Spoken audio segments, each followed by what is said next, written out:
Hello, maayong adlaw kanatong tanan. Anhian usab kita sa ato ang pagpaminaw alang sa pulong sa Dios. Ang uluhan sa ato nga mensahe niini nga adlaw nagauluhan kini og ngano ang wala mag-alagad sa Dios nagmauswagon man.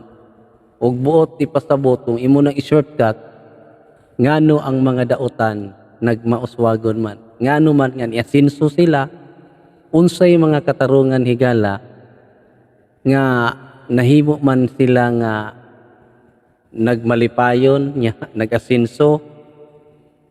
Unsa kay uban pang mga rason niini nga sitwasyon karon nganong dunay mga tawo nga niini. Dunay tulo ka mga tawo diha sa balaang kasulatan nga nagsulti og nagunahuna sila nga kung ang mga daotan ba gipauswag ba gyud sa Dios. Ang una dire diha sa Salmo 73, Salmo 73, 3 ngadto sa 12. Dunay usa ka tawo diha nga magsusulat nga ginganlan og si Asap. Si Asap higala nag-ingon diri sa ani nga teksto.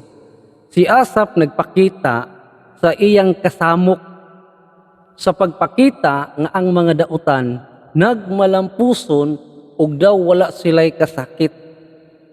Naghunahuna siya ngano nga ang mga matarong nagantos samtang ang dautan daw hayahay ang kinabuhi. Mao na ba nalibog siya sa iyang hunahuna nga kining mga tawhana nga nakita niya mga daotan nag-uswag man, nag-asinso, hayahay man ang ilang kinabuhi.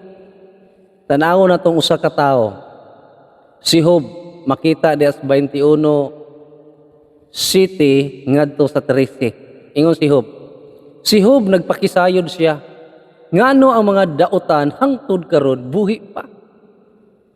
Og nagpadayon sa ilang kagahom. Iyang nakita nga ang mga dautan murag nakatagamtam sa maayong kinabuhi. Walay kasakit ug ang ilang mga anak nagmalipayon.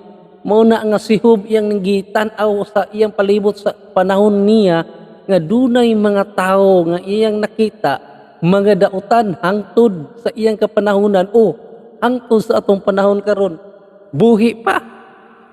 Unya daw nakatagamtam sila sa maayo nga kinabuhi. Unya nakita nga walay kasakit ug ang ilahang mga kabataan nagmalipayon. Mo na ba mga tao nga naa diha sa balaang kasulatan naghuna-huna sila, nalibog sila sa ilang kaugalingon ngano nga kini nga mga tao nga naa sa atong palibot wa mag-alagad sa Dios, mga daotan apan nag-uswag man ang ilang kinabuhi. Ikatulo nga pagpakisayod. Si Jeremias, diha sa Jeremias 12, versikulo 1 ug 2, nag-ingon, si Jeremias gyud nangutana sa Dios, ngano nga nagmalampuson ang mga daotan? Nganong nag-uswag ang mga malimbungon? Siya nagpakita siyang kabalaka nga ang dautan daw gipalambo sa Dios. Mga higala, niining tulo ka mga tao, unsa ka ang imong unahuna nga naminaw karon? Tanawa. Unsa kay imong ginahuna sa atong palibot karon nga kita nag-alagad sa Dios, imong gibati nga ikaw nagsimba, apan dunay mga tawo nga nakita nimo nga nagsigil og inom, nagsigil lang og pamayi, nagsigil lang og panabong, daw ang ilang kinabuhi daghan gyud ang kwarta. Sa asa man gyud kaha padulong ning mga tawhana, unya nakisayod kita niini nga hitabua ngano nga nag-uswag sila apan kita nag-antos. Tanaw nato mga rason mga higala. Sa atong panahon karon makita gyud nato ang daghang mga daotan nag-uswag, ang mga malimbong mapahimuslanon o ang walay mga kaluoy murag sila pa ang nagmalampuson. Ang corruption sa gobyerno, tanawa mga higala. Daghang politiko ang nalambigit sa korupsyon. Apan sila gihapon ang adunahan. Adunay gahom ug murag walay silot. Samtang ang mga buotan nga nagtrabaho og tinarong naglisod sa panginabuhi. Di ba? Nakita nimo? Daw naghuna-huna ang tawo nga sila gipanalanginan sa Dios. Ato ni sutaon karon og tinuod bagyod nga ang Dios maoy nagpanalangin kanila. Gobyerno nakita nato, flood control, mga korupsyon. Di ba nakita nato sa ato ang mga balita sa telebisyon? Daw nagunahuna ta nga kini sila gipanalanginan gyud sa Dios kay daghan gyud sila kwarta. Tanawa mga negosyante. Daghang kumpanya ang nagbuhi og mga produkto nga dautan sa panglawas ug nangilad sa ilang mga customer. Awa, mga produkto, mga kumpanya ang ilahang gipanggamit silang produkto, mga ingredients makadaot sa panglawas. Apan nag-uswag gihapon og nagkadato. Ang mga kasaligan nga negosyante, kani mga yano nga negosyante ba, mga kasaligan, usahay naglisod tungod sa dili patas nga kompetisyon. Kung imong tan-awon katunong naglimbong sa mga produkto ug uban pa diha nga mga negosyo nga mapadali gyud ang salapi, matingala ka sila pa may adunaan. Apan dunay mga negosyante nga nagtinarong dili patas ang kompetisyon diha sa ilang mga produkto.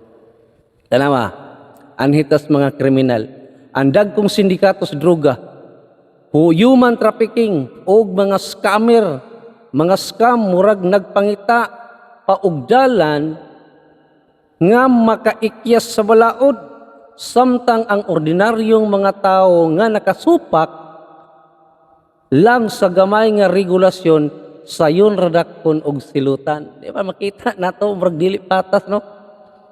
Nakita nimo nga ang mga katawhang mga dagko nga mga sindikatos droga di sila madakpan, mapriso man sila pero kadyot makagawas ra.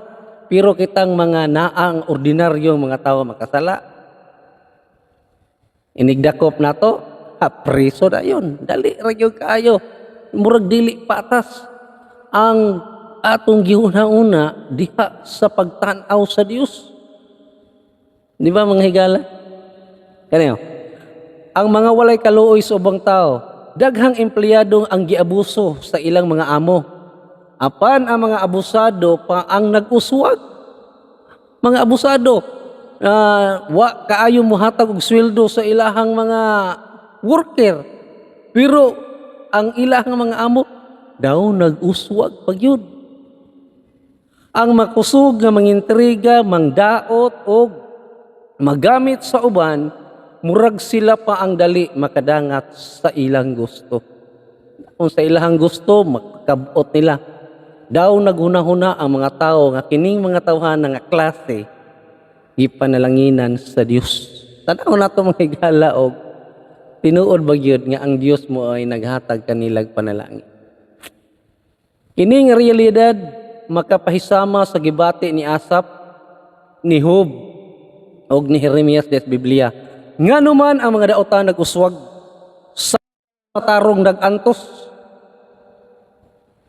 Busa bisan pas kasakit sa pagpakita sa mga daotan nga nag-uswag, nakita nato nga nag-uswag sila, kita nga nagtan-aw ngadto kanila padayon lang sa pagkamatarong. Kay sa katapusan ang tinuod nga kadaugan, dili makita sa kwarta o gahom, kundi sa kahusay o kalinaw nga ihatag sa Dios. Ang mahatag sa Dios higala ang kalinaw o kahusay ra gyud. Ani ang pipila ka mga tekstos Biblia nga nagpakita nga ang mga daotan dili mulampos og pagkahukman sa Dios. Tanawon nato ni mga teksto. Salmo 37:10 ngadtos 20 nag-ingon. Sa dili madugay ang daotan mawagtang. Kung pangitaon mo siya, dili na siya makita. Apan ang mga daotan malaglag ug ang mga kaaway ni Huba sama sa katahom sa kapatagan, sila mga hanaw sila mga hanaw ingon sa aso. Di ta musundog ani nila di ay mga higala. Kaya nga naman, mga hanaw sila daw sama sa aso. Mukalit lang og pakita, mukalit lang pagkaadunahan, mukalit lang og pakita silang gahom. Apan sa kalit lang mahanaw sila. Nagpasabot kini nga ang kalampusan sa dautan temporaryo lang. Muabot ang panahon nga sila mawagtang. Malakyas 4:1 nag-ingon. Tanawa ang adlaw moabot nga nagdilaab ingon sa hudno ug ang tanang mapahitason ug ang tanang nagabuhat og dautan mahimong daw dayami. Mura ra yun sila og mga sagbot nga nalaos nya gidaoban og nahanaw. Og ang moabot nga adlaw magasunog kanila. Mao ang giingon ni Jehova sa mga panon nga dili magapabilin alang kanila ni gamot og sanga. Ang sulti sa Dios unsa? Ang mga daotan di gyud binlan bisan pagtuod bisag gamot mga higala di nimo sila makita. Ang mga daotan pagasunogon og sila ay mahisama sa dayami nga wala nagibili. Salmo 92:7. Sa diha nga ang mga daotan mugati bugsok sa mas balili ug ang tanang nagabuhat og kadautan maga mabungahon kini sila alang sa paglaglag sa walay katapusan. Karon imo silang nakita daw nagbalampuson. Karon nakita daw nimo ang mga daotan daw hayahay daghag kwarta. Apan ang Salmo 92:7 nag-ingon sila malaglag sa walay katapusan. Bisan pa kun ang daotan murag nag-uswag kini alang ra sa ilang kaugalingong pagkalaglag. Munay statement mga higala sa balaan nga kasulatan. Job 21:30 nagsulti. Ang daotan tipigan alang sa adlaw sa pagkalaglag. Dadon sila ngadto sa adlaw sa kasuko sa Dios. Sa ato pa kining mga daotan nga nag-uswag karon. Kining mga tao nga dunay gahom diri sa atong katilingban. Laglagon sa Dios kay ang Dios adunay kasuko ngadto kanila. Ang Dios adunay tukma nga panahon sa paghukom ngadto kanila. 2 Pedro 3:7 nag-ingon, apan ang kalangitan ug ang yuta nga anaa karon gipadayon pinaagi sa samang pulong alang sa kalayo. Ang kalibutan sunugon, apil ang mga daotan. Gitipigan sa adlaw sa paghukom ug sa paglaglag sa mga taong daotan. Sa ato pa, ang daotan temporaryo ra ang ilahang kayamanan kung sa Tagalog pa. Ang ilang salapi, mga hanaw, sila malaglag. Sa katapusang paghukom ang daotan, silutan o sunugon. Unya mga higala, ato silang sundogon. Nakita ba ninyo nga ang Dios nagpanalangin ngadto kanila? Giandam sila sa adlaw sa paghukom sa Dios. Murarabag mga hayop nga gipatambok ba? Baboy giandam alang sa pista. Kanding baka gipatambok alang sa unsa? Panahon sa pag-ihaw. Ingon ani usab ang mga daotan higalad mo nang di gyud ta mosundog nila kay ano man. Sila giandam alang sa pagkalaglag ug pagsunog sa Dios. Sa karon nga panahon makita nato ang panalangin sa Dios daw patas lang sa tanang tao. Matarong man o daotan. Kini nga prinsipyo makita sa Biblia. Kining pagkapatas ba? Sa mga daotan, sa matarong, prinsipyo na sa Biblia, unsa may naka parihas og panalangin sa mga daotan o sa matarong. Ang Dios naghatag sa tanan. Okay, atong i-take note mga higala ha. Ang Dios naghatag sa tanan. Bisan pas mga daotan. Mateo 5:45 nag-ingon. Kay nakapabukang ang iyang adlaw sa daotan ug maayo. Ang adlaw ba? Nagsidlak ngadto sa mga daotan ngadto usab sa mga matarong ug nagpaulan sa mga matarong ug sa dili matarong. Tanawa patas ang Dios. Gisidlakan og adlaw ang mga daotan ug ang mga matarong. Gihatagan og hangin ang mga daotan ug matarong. Patas rata mga higala sa prinsipyos Biblia sa panalangin ngadto sa Ginoo. Nagpasabot kini nga ang Dios naghatag og panalangin sa tanang tao bisan kinsa sila. Ang adlaw ug ulan ang importante sa kinabuhi gihatag sa tanan nga tao. Mao nay biblical nga blessing nga gikan sa Dios. Ang matarong ug daotan makasinata si samang panghitabo. Dautan matarong maka-experience gihapon ta og mga daotan nga panghitabo. Ang kabos pwede pud matulisan pero gamay rang bahan di mawala. Ang dato pwede pud matulisan depende sa kwarta nga iyang ihatag. Ecclesiastes 9:2 nag-ingon, ang tanang butang mahitabo sa tanang tao, tanang butang mamaayo or madautan. Tanang tao walay pili, parihas nga paagi ang matarong ug ang daotan, ang maayo ug ang malimpyo ug ang mahugaw, ang naghalad ug ang dili naghalad. Ang maayong tawo ang makasasala parihas ratag kahimtang. Tanawa mga igula, mga matarong parihas ra balatian sa mga daotan. Mga daotan parihas ra og pagkaon ngadto sa mga matarong. Pareha ra tanan mga higala. Pero ang nakalahi lang nato ang atong padulngan. Kay ngano man ang mga matarong dadon ngadto sa langit kauban sa Dios. Ang mga daotan magpabili ni ining kalibutan sunugon. Ang kalampusan sa daotan dili magapadayon. Muna atong timan-an. Salmo 37, 7-9. Ayaw kasi na sa nag-uswag sa dalan, ni sa tao nga nagbuhat og daotan, ayaw kasi na mga higala. Sa mga tao nga nag-uswag, mga daotan, nga mga tao, daghan sila kwarta, daghang sakyanan, gwapong mga balay, ayaw kasi na ana. Kay ang mga daotan, pagaputlon, apan ang mga nagpaabot kang ihuba, magapanunod sa yuta. Kini mga tawanan nga dato karon, kini mga tawanan nga dunay magagahom, wa maana sila naguna-una nga magpaabot sa Dios. Kay ang ilahang gihunahuna nga Ginoo or Dios ang ilahang salapi o ang ilahang mga kabtangan. Muna nga wa sila gahunahuna na apan kita nga nagpaabot sa pagbalik sa Dios, naghunahuna kita nga kita makapanunod diha sa yuta nga gisaan sa Dios. Ang tinuod bitaw nga adunahan o kwartahan or dato mga higala, kita. Kung kita magpadayon sa pag-alagad sa Ginoo, kung kita magasunod sa balaod sa Dios, saan lahat ang ihatag sa Dios? Asa na dapit makita? Ngadto sa langit nun nga pulay-anan.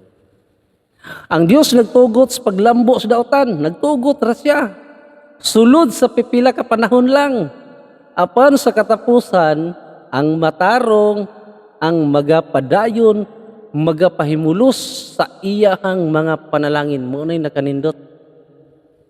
Kay ang panalangin sa Dios, mo'y atong mapanunod. Ang Dios maghatag og tukma ang hustisya. Galatia 6:7 nag-ingon, ayaw kamo pagpahisalaag, ang Dios dili pagabiay-biayon. Kay bisan unsay igapuga sa tao, kini usab iyang pag-anihon. Kung nagpugas ka og dili maayo, magaani pug kag dili maayo. Kung magpugas ka nga di mo sunod sa balaod sa Dios, makapanunod ka sa impierno. Apan kung kita matarong magasubay sa balaod sa Dios ug muhigugma ngadto sa Dios, kinabuhi nga walay katapusan, mas labaw pa sa kantidad mga higala. Ang daotan mahimong makadawat og panalangin karon.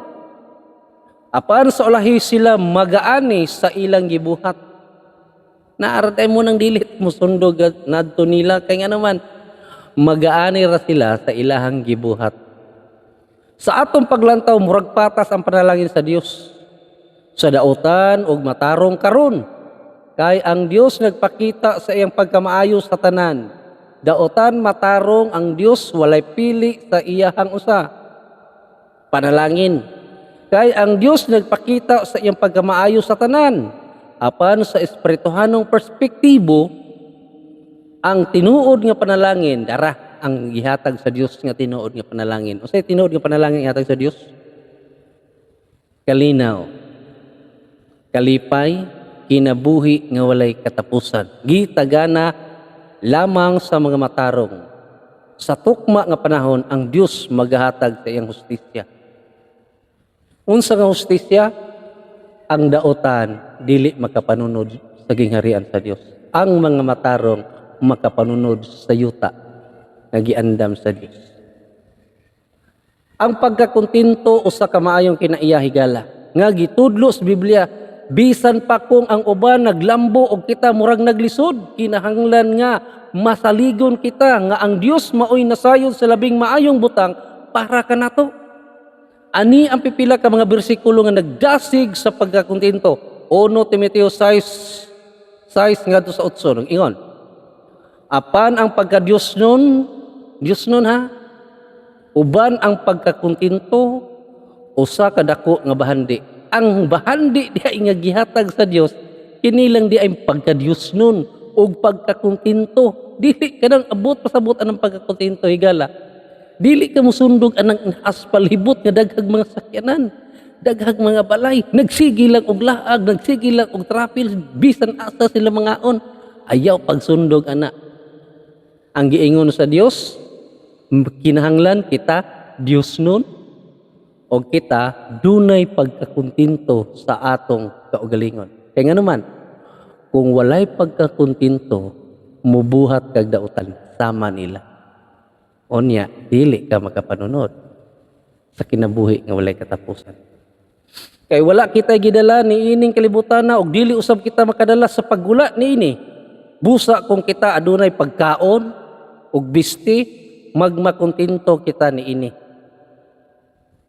Ang sobra higala abi ninyo makadaot sa atong pag-alagad sa Dios. Kung daghan kag bisti, daghan kag kwarta, mahimo naman kang hambog. May lang imong ihatag sa mga kabos. Kay makahimo ka sa gitudlo sa Dios. Apan og wala. Apon. Ang tinuod nga bahandi dili lang anaa sa material nga butang, kun dili sa pagpakidait sa Dios ug sa pagkakontinto sa iyang gihatag. Filipos 4:11-12 nag-ingon.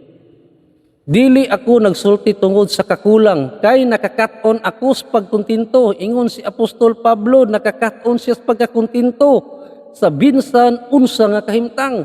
Kahibalo ako kung giunsa pagpuyo sa kakabus. Nasayod si Apostol Pablo ni ana.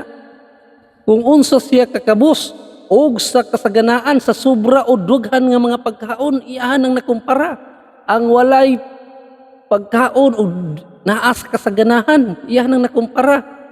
Muna nga sa tanang butang, nakakaton ako, ingon siya, sa sikreto, sa pagkabuhong, sa kagutom. Ang buot ipasabot, higala nga, nakakaton siya sa sikreto, sa pagkabuhong, sa kagutom, mao ang gipasabot niya na ang pulong sa Dios. Nga nagigutom siya ba? Ang tao bitaw nga gigutom, mukaon pa magyud na, mukuha pa magyud na. Kung ikaw po magigutom sa pulong sa Dios, magsige kag katon, sige kag tuon sa balaang kasulatan aron imong makabot ang kadagaya ug kalinaw ang gihatag sa Dios. Kadagaya ug sa kakuwang, iyahan ang nasinati. Si Apostol Pablo nagpakita nga ang kalipay ug pagkakontinto dili magaagad sa kwarta o kahimtang sa kinabuhi, kundi sa atong relasyon ngadto sa Ginoo mga. Salmo 37:4. Ingon ang Dios, pagkalipay kang Jehova, og siya maghatag kanimo sa mga tinguha sa imong kasing-kasing, ana adi ay mga higala. Mateo 6:33, seek ye first the kingdom of God and His righteousness. Ang sa ihatag diha, pangitaon ang pagkamatarong. Kay ug mauna ang pagkamatarong kung unsa ang imong gidesire sa imong kasing-kasing mga higala. Sumala sa Salmo 37:4 ingon niya, pagkalipay kang Jehova og siya maghatag kanimo sa mga timuha sa imong kasing-kasing. Kung unsa ang imuhang gusto sa imong kasing-kasing, kung unsa imong gustong makabuot sa imong kaugalingon, ihatag na. Kung kita nag-alagad sa Dios unya nagampo kag sakyanan, ihatag na. Kung nag-alagad ta sa Dios niining kalibutan na unya gusto kang magbalay, ihatag na sa Dios kay ngano man. Plus factor na mga higala nga kita nag-alagad sa Dios. Dili sa dautan nga mga buhat. Ningon diri nga, kung ang Dios mao'y atong pangitaon sa kalipay, siya maghahatag sa atong panginahanglan sumala sa iyang kabubuton. Siya'y magbuot. Ingon diri mga higala nga, kung ang Dios mao'y atong pangitaon sa kalipay, siya maghahatag sa atong panginahanglan sumala sa iyang kabubuton. Matthew 6:31-33 nag-ingon, busa ayaw kamo kabalaka nga mag-ingon, unsa man ang among kanon, unsa man ang among imnon, o unsa man ang among isulob, apan pangitaa una ang gingharian sa Dios ug ang iyang pagkamatarong ug ang tanang butang idugang kaninyo. Ha? Kung unahon nato ang Dios, siya maghahatag sa tanan natong gikinahanglan. Ang pagkakontento usa ka mailhan sa pagsalig sa Dios bisan sa atong pananaw murag ang uban nag-uswag samtang kita nagpakigbisog, masaligon kita nga ang Dios nasayod sa tukma nga panahon o paagis paghatag sa iyang panalangin. Importante nga magpadayon tas pagkamatarong higala o pagsalig sa iyang kabubuton kay siya magatagana sa atong kinabuhi sumala sa iyang hingpit nga plano. Muna nga ang atong mensahe ning adlaw mga higala, magmakontinto lang ta sa atong kinabuhi. Ang Dios maghatag sa kalipay, ang Dios maghatag sa kalinaw, ug ang pinaka-importante nga ihatag sa Dios sa tao, ang kinabuhi nga walay katapusan. Mga higala ni ini nga yugtua, dili ta mosundog ngadto sa mga dautan. Kay sila mawala og mahana. Maayong adlaw kanang